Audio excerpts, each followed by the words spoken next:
Well, hello again, and welcome to this fifth lecture on Christian apologetics. I'm Alister McGrath. It's a great pleasure to be with you, even though I can't be physically in Vancouver, unfortunately.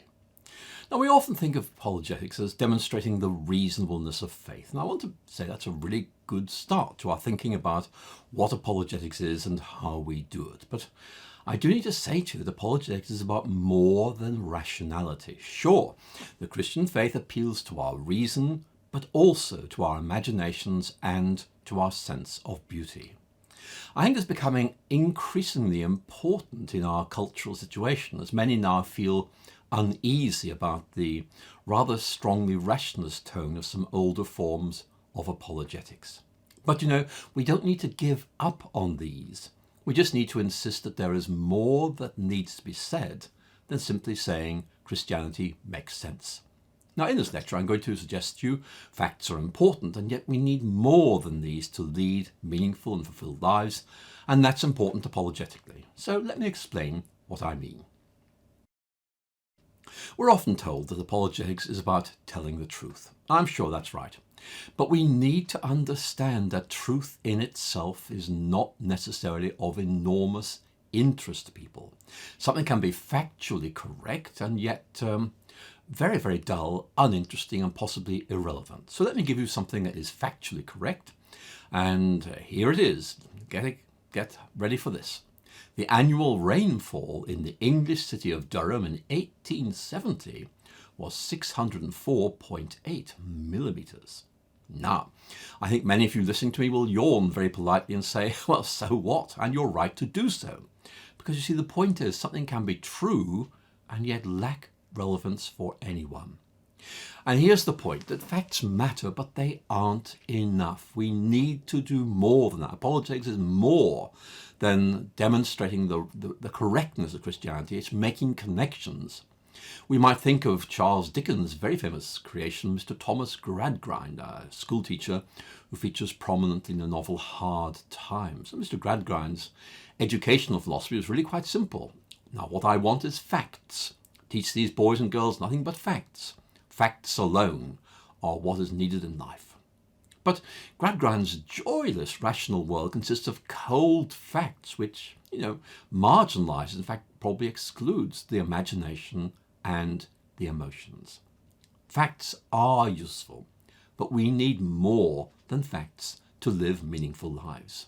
So let's move on from Dickens to a more recent writer, Jeanette Winterson. Some of you may have read her brilliantly titled autobiographical memoir, Why Be Happy When You Could Be Normal? It's a great title. I wish I'd thought of one like that. And Winterson wrote these words, which I want you to listen to. We cannot simply eat, sleep, hunt, and reproduce. We are meaning-seeking creatures. Again, we are meaning-seeking creatures. And to me, that's a brilliant and succinct summary of what psychologists tell us is a universal human characteristic. Facts just aren't enough. We want to go deeper and explore what things mean.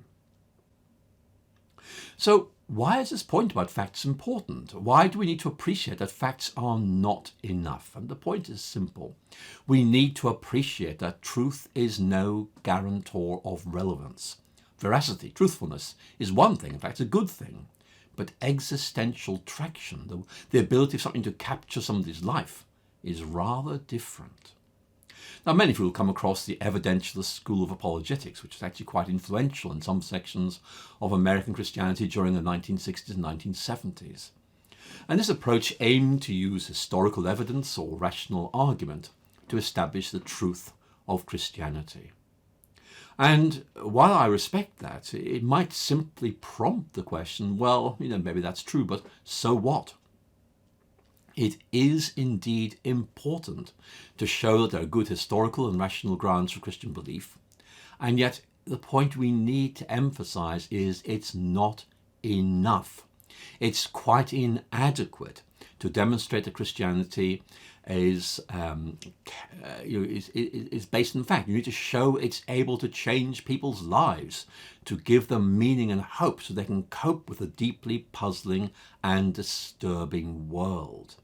I think one of the problems with evidentialism is it tends to present Christianity as something external to be confirmed rather than something internal that is to be experienced.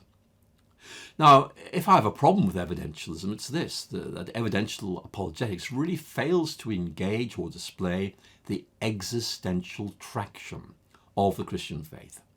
It focuses on historical detail, and that's good, but it seems to be inattentive to big picture questions like the all-important question of the meaning of life.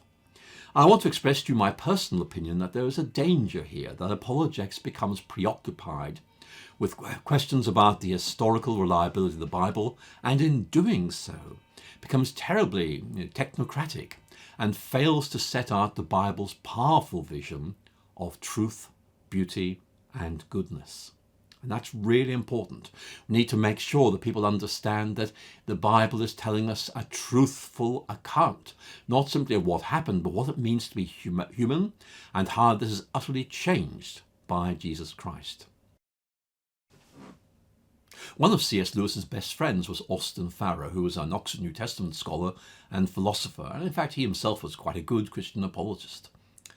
In the third lecture, I mentioned Farrer's insistence that Lewis's greatest achievement may well have been to show that the Christian faith was reasonable, and in doing that, to help it to gain cultural acceptance. And he's making a very important point. He argues, and I think this is right, that argument by itself does not necessarily lead to faith, and I think that's a fair point. But our failure to be able to offer a rational defense of faith will simply lead people to conclude that faith is irrational and incapable of being defended. And I think that is a good point. Now, I want to emphasize something which I think is very easily misunderstood. To demonstrate the reasonableness of faith doesn't mean proving every article of faith. Rather, it means being able to show that there are good grounds for believing that these articles of faith are trustworthy and reliable. For example, we might show how the Christian faith makes sense of what we observe and experience, or help people to see that what they think is a difficulty, for example, the doctrine of the Trinity, as we saw in the last lecture, actually is not really all that problematic. And I want to suggest that the Christian faith is rather like a lens that brings things into focus, or a light that allows things to be seen more clearly. And those are both images, of course, that played an important role in Lewis's own apologetics. And here's a point I think I want to emphasize. Both Lewis himself and Farrer realized that showing that the Christian faith is reasonable does not mean reducing Christianity to what reason could prove. That, I think, would be a very small and very uninteresting world. So let me tell you a true story, which I hope may help you to understand the point I'm trying to make. When I was about 13, I tried to understand Einstein's theory of general relativity. And I tried, but I just couldn't master it. I couldn't take it in. I couldn't make sense of it. So I talked to my mathematics teacher at school, and he told me I just wasn't ready for this theory yet. My brain, he said, needed to expand a bit, give it 5 years. And the point he was making was, look, this is beyond you. You're not ready for this yet. Happily, in fact, it took me 2 or 3 years before I suddenly saw what Einstein was getting at and able to make sense of it and realized just how important it was. But let me emphasize the point that this little story makes. Einstein's theory is right, it's deeply rational, and it's also complex. And its rationality, though real, simply wasn't accessible to me at the age of 13. I couldn't take it in. I was being offered a way of making sense of our world that I could not have generated or created by myself. And initially, I just couldn't take it in. But then a time came when I could. If you like, there was a moment of enlightenment when I saw what it was all about, and I could finally grasp its inner structure and its logic. Now, I think you can see where I'm going with this, but it is a very important point to make. Christianity is a perfectly reasonable way of making sense of our world, like Einstein's theory of relativity. Yet, it has a rationality which lies beyond our capacity to generate. But once we see it, we can appreciate, we can grasp it. Do you see what I'm trying to get at? I couldn't invent this, but once it was presented to me, I could see what it was all about. I couldn't have made this up, but once it was there, I could see it made sense. And the point is that Christianity is a faith that lies beyond the capacity of human reason to generate, but it makes sense when it is apprehended. It's all about faith being able to go beyond the limits of human reason and not being irrational as a result. Yes, Christianity goes beyond reason, but that just doesn't mean it's irrational. It's about the limits of human reason. I want to tell you that I personally have misgivings about so-called proofs for the existence of God. I know some people find these very helpful, and maybe you do too, but I personally think that these are really demonstrations of the rationality of faith, and they achieve two important, but I think limited goals. First, they aim to reassure those who are outside the churches that they would not be committing intellectual suicide by coming to faith. And second, they aim to reassure religious believers, people like you and me, that they have not embraced some irrational way of thinking. I think both those points actually matter. But I do have to tell you that I've never met anyone who came to faith as a result of an argument for God's existence. Now, maybe you do, maybe I'm the exception here. However, I do know lots of people who found that these kind of arguments removed an obstacle to coming to faith and thus played a role in their conversion. That's a different point. I'll have a lot more to say about this in the 12th lecture. But I think it's time now to look at the role of the imagination. How can we appeal to the imagination in doing apologetics? So let's think about this. Now, I mentioned C.S. Lewis a few moments ago as an apologist who celebrated the reasonableness of faith. And that's true, but Lewis also saw the imagination as playing an important role in apologetics, not least in revealing the inadequacy of a purely rationalist worldview like that of the Enlightenment.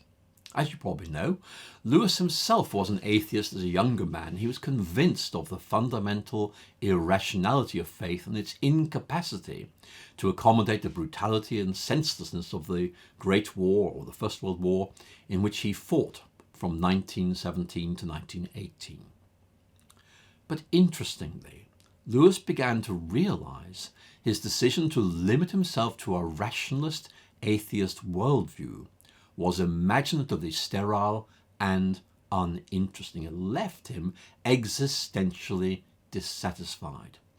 I think what Lewis really began to realize here was that pure reason offered him a very bleak, a very dull intellectual landscape that he simply couldn't bear to inhabit. And yet his reason alone said to him, that's all there is. What you see is what you get. To believe otherwise was pure fantasy. But on the other hand, Lewis's imagination taught him that there had to be more. Listen to these words from Surprised by Joy, which I'm sure you've heard before, and actually they are really good to use in apologetic talks. Nearly all that I loved, I believed to be imaginary. Nearly all that I believed to be real, I thought grim and meaningless. Now that is a useful quote. Lewis's study of English literature at Oxford, especially the poetry of George Herbert, left him with serious doubts about his atheism. Why? Well, because Herbert, who Lewis realized was a Christian, seemed to be able to connect up with a world that Lewis was tempted to dismiss as illusory. And this kind of way haunted his imagination. George Herbert seemed to be able to connect up with something deeper that Lewis couldn't. Now, listen to this from Surprised by Joy. On the one side, a many-islanded sea of poetry and myth. On the other, a glib and shallow rationalism. And Lewis began to wonder if the deepest intuitions of his imagination might challenge the shallow truths of his dogmatic reason. So what I want to say to you is that Lewis's understanding of the reasonableness of faith actually rests on a distinct way of grasping the rationality of the created order and its ultimate grounding in God. And yes, there are those who favour deductive arguments for the existence of God, but Lewis offers his own distinct approach, which is certainly rational, but is also imaginative. So let me tell you a bit about this, because it is interesting. Lewis was drawn to Christianity because of its intellectual capaciousness on the one hand and its imaginative appeal on the other. It made sense of things without limiting itself to what could be understood or grasped by reason. And Lewis sees reason and the imagination as existing in a collaborative relationship. Reason without imagination is potentially dull and limited, whereas imagination without reason is potentially delusory and escapist. These two need to come together. Now, Lewis makes extensive use of verbal illustrations or analogies to help us see things in a new way. In fact, that's a good way of thinking about Lewis's apologetics. Try seeing things this way. Try stepping into the Christian way of seeing things and see how much sense it makes. And Lewis, I think, helps us to see that apologetics need not take the form of a rather dull, deductive argument. Rather, it can be understood and presented in a very attractive way as an invitation to step into the Christian way of seeing things and imagine how things look when they are seen from this standpoint. If you want a one-liner, Lewis is asking us to try seeing things this way. If worldviews or meta-narratives can be compared to lenses, that's a good analogy, which of them brings things into sharpest focus? Michael Ward is a Lewis scholar who authored the interesting work Planet Narnia a few years back, and he's got something very important to say about this. Listen to what Ward has to say. Apologetic arguments must all be imaginatively realized before they can begin to make traction on the reader's reason, let alone on the reader's will. The imagination is the gateway to the soul. That's the key point. And Lewis knew this, and Lewis finds ways of being able to bypass rationalism through an appeal to the imagination. Now, many writers have taken Lewis's hints and developed approaches to apologetics which take the imagination seriously. Now, one of the best, in my view, is Justin Ariel Bailey's recent book, Reimagining Apologetics, The Beauty of Faith in a Secular Age. Now, I think it's a very interesting book, and here's a taster of his approach. See what you make of this as I read a short quote from it. By reimagining apologetics, I mean simply an approach that takes the imaginative context of belief seriously. Such an approach prepares the way for Christian faith by provoking desire, exploring possibility, and casting an inhabitable Christian vision. When successful, it enables outsiders to inhabit the Christian faith as if from the inside, feeling their way in before attempting to criticize it by foreign standards. Now, I think that's a good quote. I like it a lot. In fact, it echoes, as you would expect, some ideas of C.S. Lewis himself, which he developed more than 60 years ago, but actually it also engages the concerns of our own day and age. And actually in this book, Lewis's main dialogue partners are not Lewis, but actually George MacDonald and Marilynne Robinson. And Bailey here is really sensing that MacDonald and Robinson's novels have what he calls an implicitly apologetic thrust.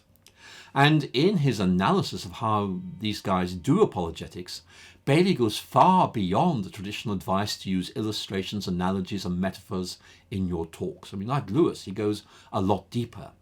It's not about tinkering with your illustrations.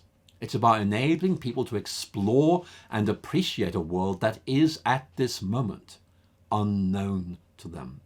He wants us to encourage people to imagine the world in a new way, the Christian way, and to appreciate how this makes sense of things and at the same time immeasurably enriches them. Yes, Lewis's approach is reasonable, but it goes way beyond reason and enriches what reason is able to disclose. Now, if you like this approach, if you think this sounds interesting, then Marilynne Robinson is definitely worth engaging. And I was very struck by the comments of Mark O'Connell, who's an atheist reviewer of a novel Gilead in the New York Times. And what I'm going to do is read some of the things that he said about this novel and listen to the effect that this novel had on O'Connell. She makes an atheist reader like myself capable of identifying with the sense of a fallen world that is filled with pain and sadness, but also suffused with divine grace.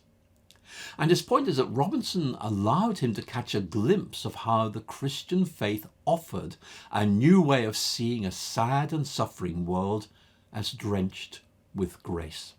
And O'Connell wrote these very important words, which I want you to take to heart. Her writing puts me inside an apprehension of the world that is totally foreign to me and that I've often approached with borderline hostility. Now, do you see the point? It's a very interesting quote, and it makes a very important point. The point is that an appeal to the imagination allows secular people to gain an understanding, an apprehension of a world that at the moment is totally unknown to them. It may be one they've dismissed with hostility. And while they're inside this world, they can begin to explore it and appreciate why people like you and me find it so compelling, joy-giving, and authentic. The point here is that an appeal to their imaginations is able to bypass their rational hostility. It's all about imagination, as Lewis puts it, being able to steal past the watchful dragons of reason. Now, obviously, I like O'Connell's review of Gilead, but here's how he ends this review. And again, listen to it because it will help you do apologetics. I have read and loved a lot of literature about religion and religious experience, but it's only with Robinson that I have actually felt what it must be like to live with a sense of the divine. Now, isn't that interesting? How can we do that?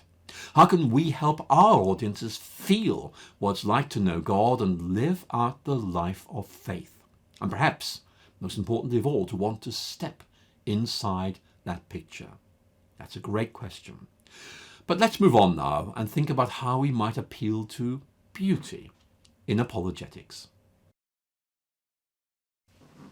I wonder if you know this quotation from G.K. Chesterton. The true artist senses that he is touching transcendental truths, that his images are shadows of things seen through the veil. And for a lot of people, the quest for beauty is of ultimate significance. They want to find something that's beautiful and then hold on to it. Not everyone, but a lot of people. Do you know this quote by William Morris, who played a major role in the British arts and craft movement during the 19th century? Here's what he said: "Have nothing in your houses that you do not know to be useful or believe to be beautiful." Now, here's why beauty is so important. You see, beauty is self-authenticating. Let me explain what I mean by that. I might need to persuade you that a certain idea or a certain belief is right. But a thing of beauty draws us to it without the need for any persuasion. We see it or we hear it, and we find ourselves drawn to it, caught up in it. We find it to be satisfying. It enlarges our vision of life, and it brings us a sense of peace or joy. Okay, it's a very subjective matter. What I find to be beautiful might not be beautiful to you, but there is something that is beautiful for you, and it will draw you to it. The question is, what is it? And how can that help us think about using beauty to commend the gospel? Here's a thought you may find helpful. It's another quote from G.K. Chesterton. "A thing of beauty is an inspiration forever, a matter of meditation forever." I think Chesterton's point is that we're drawn to a thing of beauty and find ourselves working its angles. We turn it over in our mind as we explore it and try to find more to enjoy and appreciate. Let me show you a picture. This is an 1818 painting by Caspar David Friedrich entitled Chalk Cliffs at Rügen. And here it is. Now, even before I know what this picture is all about, I love the picture. It's beautiful. I don't know if you like it, but I certainly do. But as I look closer, because it's beautiful, I see more. I once heard a lecture on this artist and actually gave a new depth to my experience of this picture. But here's the point. The lecture did not make me feel it was beautiful. What it did was to amplify and extend my sense of beauty on looking at this picture. Friedrich often depicts human figures gazing at the world around them. In fact, if you look at this closely, you'll see that there are observers in the picture who are sharing the same view we are and being affected by it. So think of Psalm 24. One thing I asked of the Lord that I will seek after, to live in the house of the Lord all the days of my life, to behold the beauty of the Lord. So you see, the point is, I might find that I was drawn to Christianity by the beauty of God or the beauty of liturgy, and then find myself wanting to know more about it, thus enhancing and deepening God's appeal to me or discovering the appeal of the gospel. You see the point I'm trying to make? Beauty draws us to God, and it can be supplemented by understanding, but beauty and understanding are not the same things. I often think that sometimes the most important thing in apologetics is to allow the gospel to persuade people by itself. I mean, I know we help, but nevertheless, there's something about the gospel which is able to appeal to people. Think of the merchant in the parable who recognized the beauty and the value of the pearl of great price. Now, he didn't need to be persuaded of its value, of its beauty. The pearl persuaded him all by itself. And we may need to help people to appreciate the beauty of the gospel, just like a jeweler might hold the diamond up to the light so that its many facets scintillate and its beauty can be appreciated. But what we're doing here is not creating beauty. We're simply enabling that beauty to be discerned. We're showing it off to its best advantage.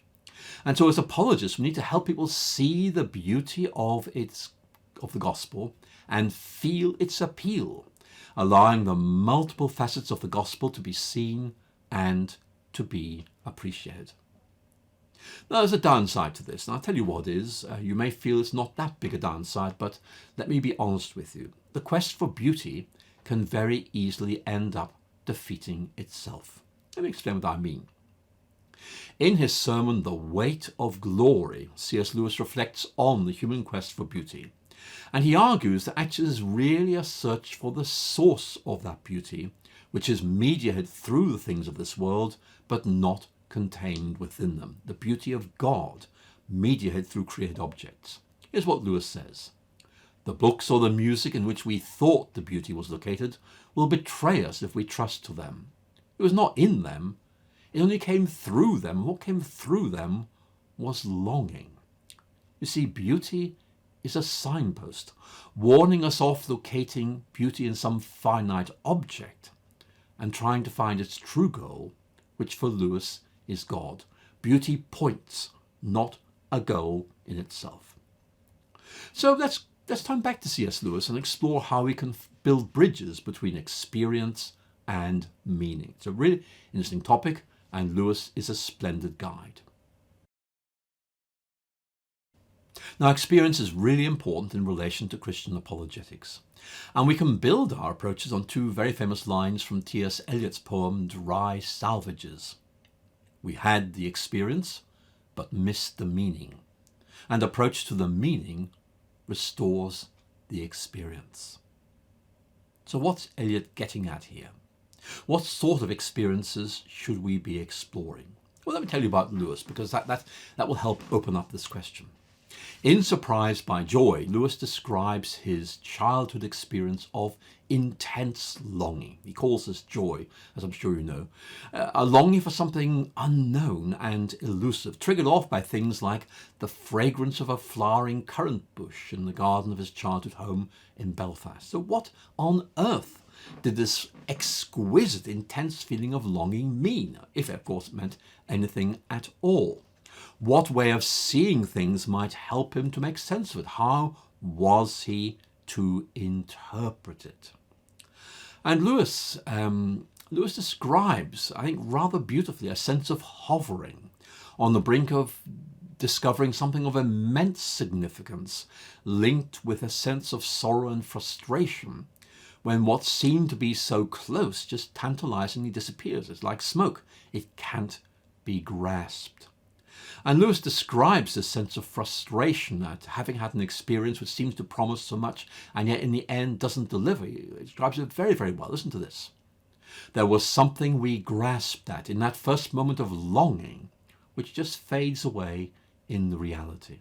So what on earth does this sense of unfulfilled longing mean? Does it point to anything, or is it just some kind of meaningless unimportant experience.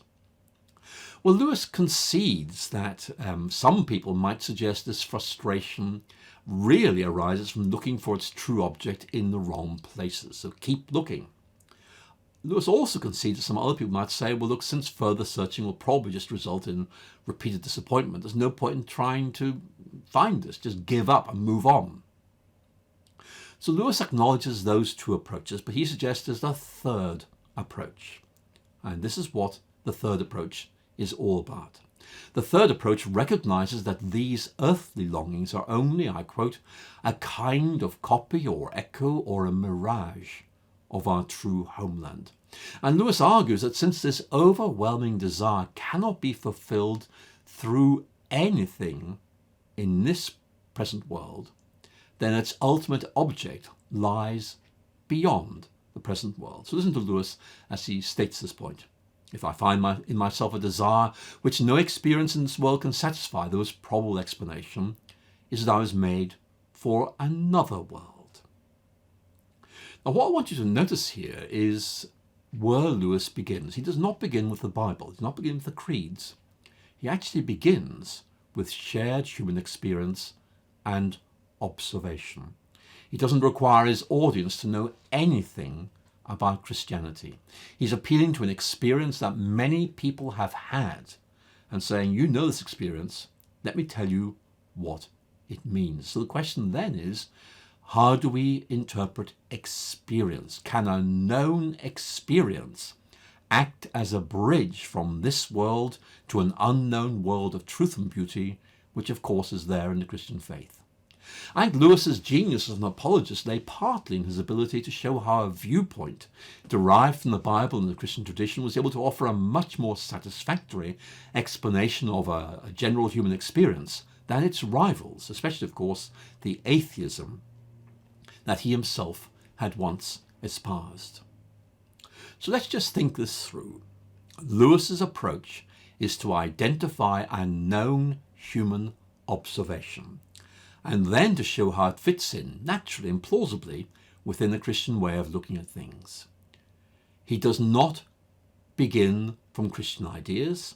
He does not begin from the creeds of the Bible. He begins from an experience. Have you ever had this experience? Have you thought about what it means? And for Lewis, Christianity provides a big picture which makes sense of this experience, if you like, an imaginatively satisfying way of seeing things. Now, while Lewis was clear nothing can be proved on the basis of observation or experience, he nevertheless made the point they are deeply suggestive. They open up lines of thought. They're like clues. Do you remember I talked about that a lot in an earlier lecture? They make you think. On their own, they may mean nothing, but taken together of lots of other clues, they might well say, here's what things are all about. So let's just think through Lewis's interpretation of this experience of something that seems completely beyond satisfaction. Nothing in this world seems to be able to satisfy the experience. His argument is we experience desires that nothing in this world seems able to satisfy. But Christianity tells us we were made really for another world. And when things are seen from that perspective, this experience is what we would expect. It's all about the other world breaking in to the present world. And the appeal here is not to logic, rather to intuition and imagination. It's an imaginative dynamic of discovery. Lewis invites his audience to see their experiences through a set of Christian spectacles, and to notice how these bring what might otherwise seem to be fuzzy or blurred into sharp focus. For Lewis, the ability of the Christian faith to accommodate our experience easily and naturally is a powerful and significant indicator of its truth. Try seeing things this way. Does it help you to make sense of that experience and enable you to achieve fulfillment of what that experience is pointing to? So as Lewis states, this approach isn't really an argument. It's more about observing and affirming the fit between a theory and our experience. It's like trying on a hat or a shirt for size. How well does it fit? How well does it account for the experiences that we know and help us see what they mean? Now, Lewis's way of thinking is actually quite interesting to me because I used to be a scientist, as I think you probably know. And those of you who are scientists will know there's a related approach from the natural sciences, now generally known as inference to the best explanation.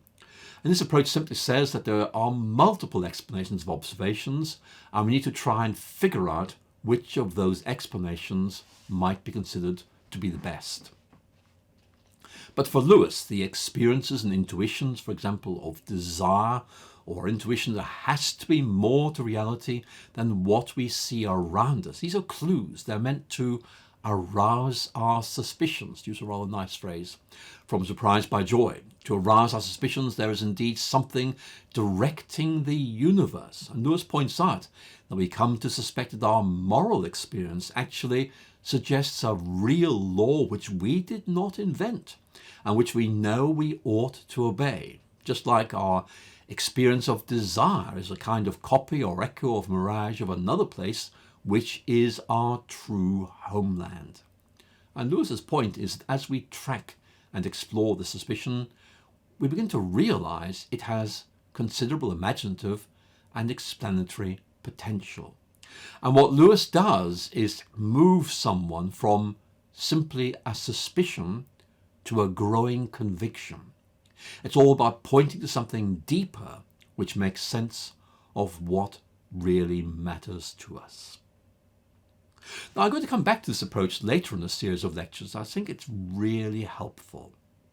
But it's time now to move on. What I want to do now is to move on and look at what is sometimes known as transcendent experiences. So, what are those? Well, it's a sense that many experience from time to time that there's something out there, something beyond us, and wonder what on earth this means. Now, as many of you will probably know, there's actually now quite a considerable body of evidence suggesting that people across cultures have experiences which could be summed up using the tagline, "There's something there." Something there. Difficult to put into words. There's something beyond me. I sense that I'm experiencing something out there, something beyond me. And the Oxford philosopher Stuart Hampshire spoke about moments like this, which lead to the world being seen in a completely new way.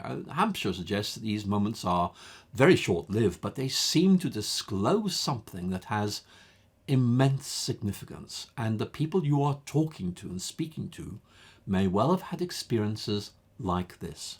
If they have, you can connect with them. Here's what Hampshire has to say. See if this makes sense to you. In the peculiar workings of their individual imaginations during these activities, men and women may arrive at a sense of transcendence, a kind of epiphany, in which they seem to themselves to have escaped for a time from the usual limits of possible experience, and to have alighted on a privileged moment that takes them outside their ordinary and confined routines. These experiences, think of them as a privileged moment. If you like, it's somebody drawing aside a curtain. You see something and you know it's there, and then the curtain's closed again. And Hampshire's lucid description really shows how important these experiences are for so many people and makes us wonder what we can do about them. They seem like moments of detachment from time, which seem charged with significance for human existence. Now, I mentioned the Harvard philosopher William James already in these lectures, and James observed that what he also called these privileged moments, I think Hampshire is borrowing from James here, carry with them an enormous sense of inner authority and illumination. And very often it evokes in people a deep sense of being revelations of new depths of proof. So you may have had these experiences, but there'll be people in your audiences who certainly will have had these. And being able to connect up with these can be very important. Have you ever felt that there's something out there? Has sense that there's a beyondness of things? Sense that there's more than what we simply know? And my apologetic point is simple. These experiences fit into the framework of clues or signs, experiences that seem to point beyond themselves and open up possibilities of deeper understanding and maybe even entering into a new realm. interpreting clues is really important. So let's try and weave the themes of this lecture together. For many people, apologetics is about offering reasons for belief in God. I think that's right. More than that, but that's certainly a good starting point. And very often those reasons are expressed rationally, for example in terms of arguments for the existence of God or reflections on the rationality of Christian belief. And again, that's all right. I want to affirm the importance of these approaches, but there are others, and they're important as well. There are other approaches you need to know about, and I've introduced some of them in this lecture based on beauty, experience, and intuition. Now, I have to express a degree of frustration. I haven't had time to explore them properly in this lecture, but I do hope I've said enough to make you want to know more and follow through on the leads I have given you. These are approaches that might fit in very well with your own personal history or the way in which you yourself understand the Christian faith. So my hope is that I've given you some food for thought. But the question remains, how do we actually use these experiences or insight?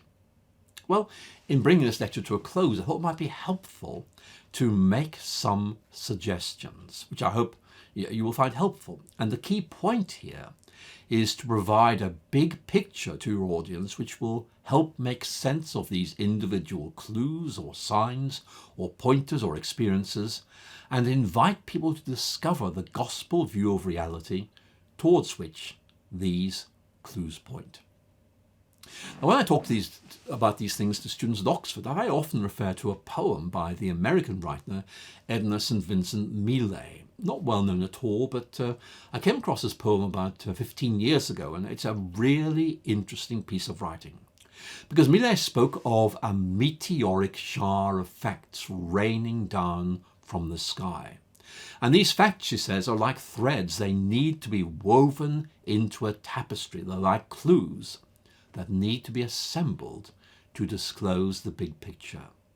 But Millay's point is this: we are simply overwhelmed with this information. We cannot make sense of this shower of facts with which we are bombarded. And in a rather nice phrase, she says, we need a loom to weave it into fabric. And so when I quote that poem, I then make the point that Christianity gives us a way of making sense of our many and complex observations of the natural world, human history, and personal experience, because it allows us to integrate them and see them as interconnected aspects of a greater whole. The Christian big picture is the loom that weaves these threads into fabric. Now, many of you listening to me will have read Lewis, G.K. Chesterton, Dorothy L. Sayers, and you know all about this approach. And I've explored Lewis's use of the approach in question in this lecture, actually, and we'll be looking at how Sayers used clues both in the detective novels of the 1920s and for Christian apologetics in the 7th lecture. But here's the basic point I want you to reiterate in your talks and your conversations. Christianity gives us a way of seeing the world that fits in otherwise puzzling but significant observations and experiences. It lets you weave them together to see what they mean, and it allows you to see where they point.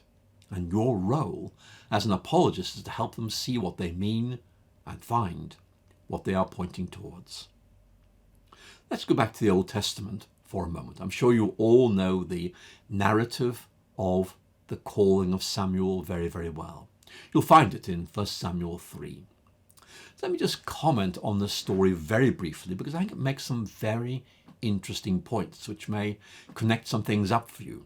Basically, Samuel is a child who hears a voice calling him in the night.